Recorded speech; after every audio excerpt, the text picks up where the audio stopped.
രാവിലെ സ്കൂളിൽ പോകുന്ന തിരക്കാ. പണ്ട് എൻ്റെ അമ്മ ഇതുപോലെ എഴുന്നേറ്റ് സ്കൂളിൽ കൊണ്ടുപോകാനുള്ള ഫുഡൊക്കെ ഉണ്ടാക്കുന്ന കാര്യമാണ് എനിക്ക് ഓർമ്മ വരുന്നത്. അന്ന് ഇത്രയും ടെൻഷനില്ല. മിക്കവാറും രാവിലെ നല്ല ചൂട് ചോറും ചമ്മന്തിയും മെഴുക്കുവരട്ടിയും ഒക്കെ ഇട്ട് ഇളക്കി വാരിത്തരും. ആ, അതൊക്കെ ഒരു കാലം. ഇപ്പോഴത്തെ കുട്ടികൾക്ക് ചോറൊന്നും ഇറങ്ങത്തില്ല. ദോശ തന്നെ കരഞ്ഞുകൊണ്ടാണ് കഴിക്കുന്നത്. പിന്നെ എന്തെങ്കിലുമൊക്കെ ഓരോന്നും പറഞ്ഞൊക്കെ തീറ്റിക്കും. അങ്ങനെ അന്ന് നമ്മൾ എണീക്കുമ്പം വാങ്ക് വിളി കഴിഞ്ഞതിന് ശേഷം ഇപ്പോഴും അരുൺകുമാറിൻ്റെ സൗണ്ട് കേട്ടാ പിള്ളേർ എഴുന്നേൽക്കുന്നത്. അങ്ങനെ ഓരോന്നിനെ എഴുന്നേൽപ്പിച്ച് ഭക്ഷണവും കൊടുത്ത് സ്കൂളിൽ അയക്കുന്നത് വലിയൊരു ടാസ്ക്കാണെന്നാണ് എനിക്കിപ്പോൾ മനസ്സിലായി. പണ്ട് കുട്ടിക്കളിയായിരുന്നേ. ഓരോന്നിനെ പിടിച്ച് ഇവിടെ കിടത്തുമ്പം അവിടെ ഓടും. ഈ ചെറുതിനെയൊക്കെ പിടിച്ച് ഒരുക്കുന്ന പാട് ഓർക്കുമ്പോൾ തന്നെ വെപ്രാളവും ടെൻഷനുമാണ്.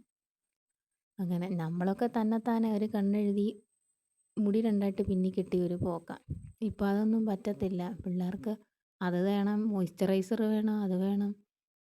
എന്നോട് പറയായിരുന്നേ, അമ്മ പെണ്ണുമാരുടെ കൂട്ട് പൊട്ടൊക്കെ ഉണ്ട് എൻ്റെ നെറ്റിയിൽ, എല്ലാവരും ചോദിക്കുക കുത്തിയതാണോ എന്ന്. ഞാൻ പറഞ്ഞത് നിൻ്റെ ബർത്ത് മാർക്കാന്ന് പറഞ്ഞാൽ മതിയെന്ന്. ഭയങ്കര ഒരുങ്ങാൻ കിടന്നു തരും. നമ്മുടെ അനിയന്മാരൊക്കെ സ്കൂളിൽ പോകുന്നത് എങ്ങനെയാണ്? പാവം എണ്ണയും തേച്ച് മുടിയൊക്കെ ചീവി ഒരു പൗഡർ ഇട്ട് ഒരു പോക്ക. ഇപ്പം അങ്ങനൊന്നും പറ്റത്തില്ല.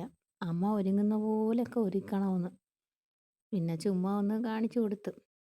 അപ്പോഴത്തേനും മൂത്താൾ തന്നെത്താനെ ഒരുങ്ങാൻ തുടങ്ങി. മുടിയൊക്കെ കെട്ടി സ്ലൈഡൊക്കെ പറക്കി വെക്കുക.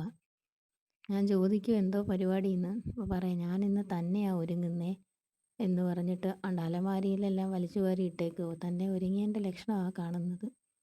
അങ്ങനെ ഒരുവിധം എല്ലാത്തിനെയും ഒരുക്കി പറക്കി കൊണ്ടുപോയി.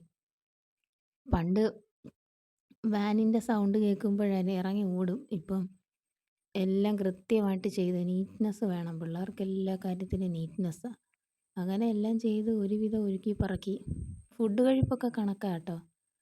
പിന്നെ തന്നെത്താനെ ബെൽറ്റും ഒക്കെ വാരിയിട്ട് പോവുക. മണി 7:50 ഉള്ളേ. കുഞ്ഞുങ്ങളുടെ കാര്യമൊന്നും പറയണ്ട. ഞങ്ങളൊക്കെ പഠിക്കുമ്പോൾ 8:30 ഇറങ്ങിയാൽ മതിയായിരുന്നു. 7:50 പോയി നിൽക്കും. 8:15 വണ്ടി വരും. എങ്ങാനും ഒരു സമയം തെറ്റിപ്പോകുമെന്ന് പേടിച്ച് പോവുക. പുള്ളിക്കാരി മദ്രസയിലെ ഹോംവർക്ക് എഴുതിയില്ല, ആ ബുക്കും കൊണ്ടാണ് പോകുന്നത്. അങ്ങനെ ഞങ്ങൾ കുറച്ച് നേരം നോക്കി നിന്നപ്പോഴാണ് വണ്ടി വരുന്ന സൗണ്ട് കേട്ടേ. അങ്ങനെ വണ്ടി വന്നു. ഇവിടെ സുമോയാണേ വരുന്നത്. വാനൊന്നും ഇവിടോട്ട് കയറത്തില്ല. ഇടത്തറ MGHSSലാണ് രണ്ടുപേരും പഠിക്കുന്നത്. അത് ഇളയത് പ്ലേ ക്ലാസ്സിലും മൂത്തത് 3-ലുമാണ്.